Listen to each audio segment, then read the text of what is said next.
trying to get off ballot. I mean, we'll see. I mean, they're going to have to work that out. Mr. President, I think having his support is... Mr. President, RFK, his words about your policies and praising your policies, is that to help you with the unaffiliated, like in North Carolina, the independent vote, and the Jewish vote, considering... Well, I think so. He's just a respected person. Not everybody agrees with everything he says, but that's true with everybody. But he's a very respected person. He's really a very beloved person in many ways. I mean, he's beyond. I think, frankly, if the Democrats had treated him very badly, and then they ended up treating Biden the same way as they treated him, but they treated him very badly. I think if he ran in the Democrat primary, he would have beaten Biden.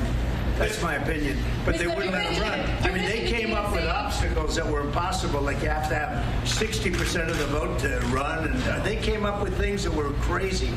But they didn't want him running. I think if he would have run in the Democrat primary, I think he would have won. I think he would have beaten Biden. Mr. Donald Trump, what is your message for DACA program? Microphone so we can hear you, sir. Fox News has learned that at least 5 agents have been put on leave after what happened in Butler, Pennsylvania. As the protectee, I'm just curious, do you feel that disciplinary action is warranted? Are you still able to feel safe with your security needs? And you can answer the question. Look, I have great confidence in the Secret Service. I've been dealing with them a long time. And I will say that I don't know about the 5 or the 6 agents that you're talking about. I think they're from, for the most part, a different area. But I will say that they have learned a lot. And we lost a tremendous person in Corey, as you know. We thought we lost 2 more, and they came back, and they're doing really well. They're doing really well. As you know, we had 2 people that were so horribly injured, nobody thought they could make it. And the doctors up in the area, in the Butler area, these doctors were unbelievable. They saved them. But these 2 were badly injured, and now they're doing well. But a lot's been learned, and it'll make it better, and it'll make it safer. I will say this, that they've never provided us, and I think it came from the White House, they've never provided us with the number of people that we should have had for the massive rallies that we had. Like at the size of Butler, you saw thousands and thousands of people as far as the eye could see. And I've always said that. I mean, I just felt it. They never gave us the number of people in terms of Secret Service people that were necessary. And yet Biden, who would have 10 people at a rally, was loaded up with Secret Service. So I've complained about that for a long time. They never gave us the number of people necessary. They were working with, and I know requests were made, but they were working for a long time, and a long time without the proper number of people. I've seen that, and just common sense, you could see it. Because we were getting crowds that were so, we had 107,000 people show up in New Jersey, in Wildwood, New Jersey. We had 88,000 people in South Carolina. We never had the number of people that were necessary to protect somebody in that, and including the people themselves. So I think they should probably look at that. You mentioned rallies. And that came out of Biden's office. You mentioned Mr. President, on the general state of the race, there's a widespread perception that Kamala Harris replacing Joe Biden on the Democratic ticket has thrown you off your game, gotten under your skin. What do you say to that? No, I think we're doing great. I think we're leading. We just had a Rasmussen poll. We're up by 5. We're doing, I think, very well. What is unfair is that it's unfair to him, but it's also unfair to me. I was leading by 17 or 18 points after the debate, and they said, he's going to lose. And they went and told him, you're going to lose. We want to replace you. Crazy Nancy Pelosi went in with a group with Obama and with others, but they went in with a group and they said, we want you out. And they took him out, and it was a bad thing to do, but also unfair to me. I spent $100 million fighting against the man that won in their party, and we had a debate, and the debate was good for me, it wasn't good for him, and then all of a sudden they take him out and they put somebody new in that never got a vote. She didn't get a single vote. He got 14 million votes, she got none. So I'm running against her. Now we're up in the polls. We're winning on the swing states, but I've got to beat 2 people instead of 1. That never happened either, so it's not a very fair thing, but I live with it. Yeah, did you have one? Yeah, do you think the rank and file of the union for the culinary workers are going to peel away from the leadership who endorse Kamala? I think they're going to peel away and endorse me. I do. I think the culinary union is going to endorse a lot of the people. A big percentage of the people will endorse me. They always support at the top level, but they've supported me. I've had great support from culinary. Now with the no tax on tips, I think they're going to be very supportive of me. Yeah. You mentioned something. What led you to post about women's reproductive rights this morning? Has your stance on abortion changed? No, very good. I'm very strong on women's reproductive rights. The IVF, very strong. I mean, we're leaders in it. And I think people are seeing that, and votes are being taken, and that's what they've wanted for years. For 52 years, they've wanted votes to be taken by the states, and they wanted Roe v. Wade to be brought into the states. And it's really happening. It's really happening. We have a situation that for years that whole issue has been tearing our country apart, and now the states will get the vote. And, if you look at many of the states are up right now, and they're getting the vote, and they're getting the vote that the people want. They wanted the vote of the people. And like Ronald Reagan, I've gone through it a lot. But you're going to have choice, and you're going to have different things that you can talk about. But when you get into that issue and reproductive rights, I think what we've done is so right. What the Democrats do, take a look at what they're doing. They have the governor of Minnesota has the right to kill a baby after birth. After birth. This isn't abortion. This is after birth. Because he's got that. And think of it, in Minnesota, he's got that right. And how can you have a right like that? And they're actually the radicals. If you think about it, they're actually the radicals. So we brought something out. Everybody wanted it this way. Everybody felt strongly about it. Democrats, Republicans, liberals, conservatives, everybody. And every legal scholar wanted it brought back to the states. They brought it back to the states. The states are voting on it right now. A lot of them are voting on it right now. And I must say, Ohio became much more liberal in the sense of that vote. You know that. Kansas, much more liberal. Others, I guess, different. But it brought it back to the people. Nobody wanted it. Nobody wanted it to remain in the federal government. And it won't be in the federal government. It will never be in the federal government. It will be in the states where everybody wanted it. And if you go back and look back 10 years, 15 years, everybody wanted it. Legal scholars, everybody wanted it brought back to the states. And that's where it is. Do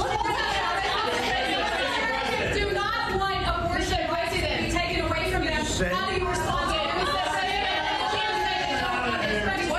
They won't be taken away. They won't be taken away. Mr. President, Ex-president, so a lot Latin people believe in you, and I know a lot of dreamers right now can work legal. What is your plan with that people that right now works legal in this country because they are You mean coming in legal? Oh, we're going to have a process to come in. We want people to come into our country, but they have to come in legally. We don't want people that are murderers, that are drug dealers, coming in from jails. We don't want that. We want people to come in, but we want them to come in through a system legally. And we're going to open that system up. We need people. We need workers. We need a lot of people. And we want them to come into our country, but we don't want to come in from prisons. We don't want gang members that Venezuela gives us the MS-13 gang members. We don't want that.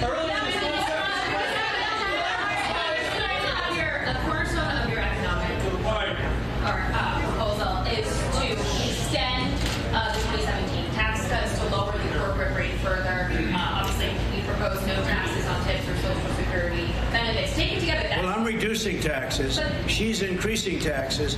And her increase on corporate taxes and even businesses like this, it's going to drive businesses into other countries.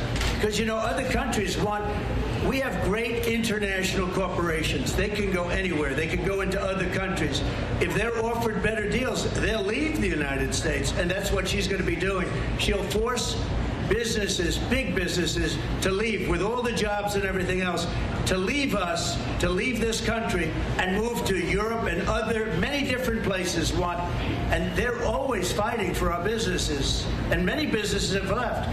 But we don't want that. And if they charge too much on taxes, these businesses, especially the big ones, they're international businesses, they're going to leave the United States. You're going to lose all the jobs, all the income, and we're going to end up being a third world country. And in many ways, because of the bad job that Kamala's done on the border, she was the border czar. Now she's trying to say she wasn't. But she ran the worst operation. I have the endorsement of the border people, the border unions, the ICE, every law enforcement group just about in America has endorsed me. What she's done on the border is so bad and so dangerous for our country, and it's going to ruin our country. We have to stop. We will have 100 million people come in from all over the world, not just South America, and this country will be a whole different place. It'll be a banana republic, but in many cases, when it comes to elections and borders, it already is. So my question for you, Mr. President.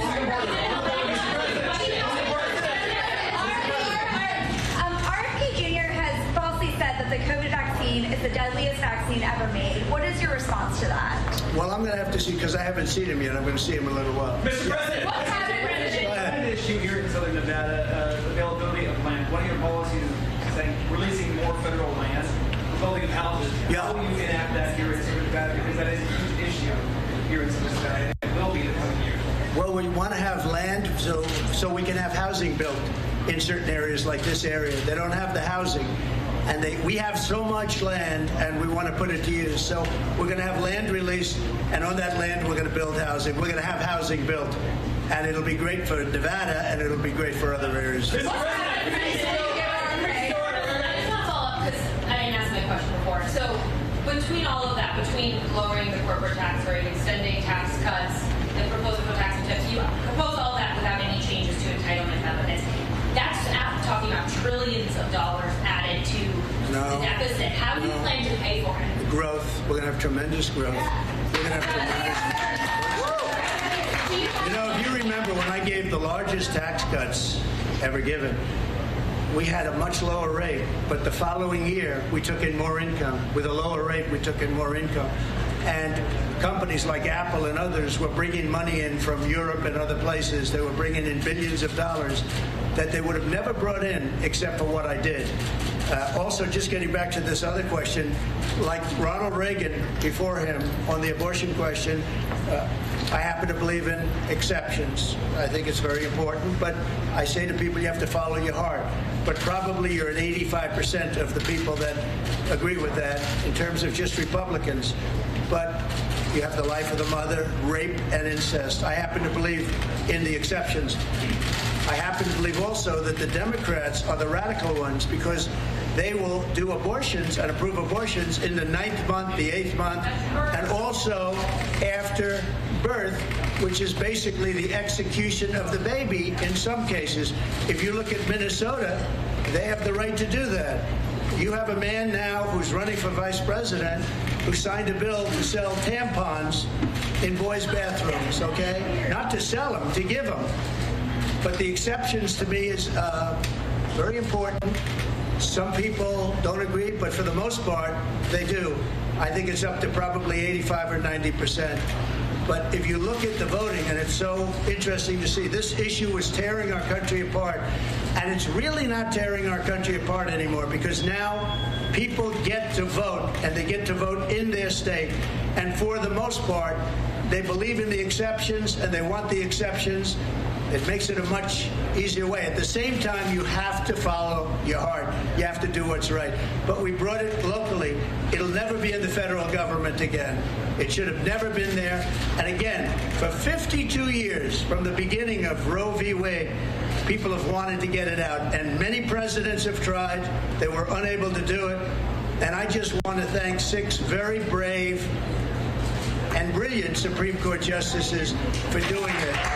What they did is very good.